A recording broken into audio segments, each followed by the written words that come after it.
இந்திய தொழில்துறை சம்மேளனத்தின் தலைமை நிர்வாகி அதிகாரிகள் தூதுக்குழுவிற்கும் பிரதமர் ஹரிணி அமரசூரியவிற்கும் இடையிலான விசேட சந்திப்பு நேற்று பாராளுமன்ற வளாகத்தில் இடம்பெற்றது. இதன்போது பொருளாதாரத்தை இயல்பு நிலைக்கு கொண்டு வருவதற்கும் அதன் வளர்ச்சிக்காகவும் இரு நாடுகளுக்கும் இடையில் நிலவும் தொடர்ச்சியான ஒத்துழைப்பு குறித்து பிரதமர் தனது பாராட்டினை தெரிவித்தார். ஜனாதிபதி அனுரகுமார திசாநாயக்கவின் சமீபத்திய இந்திய விஜயத்தின் மூலம் இரு நாடுகளின் பொருளாதார உறவுகள் மேலும் பலப்படுத்தப்பட்டுள்ளதாக இந்திய தூதுக்குழு இங்கு மேலும் உறுதிப்படுத்தியது.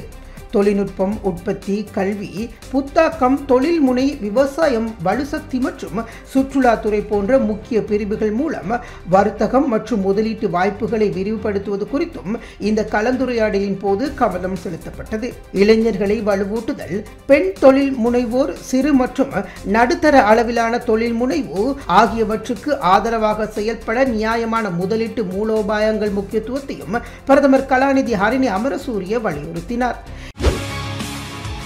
செய்திகளை உடனுக்குடன் தெரிந்து கொள்ள உடனே சப்ஸ்கிரைப் பண்ணுங்க.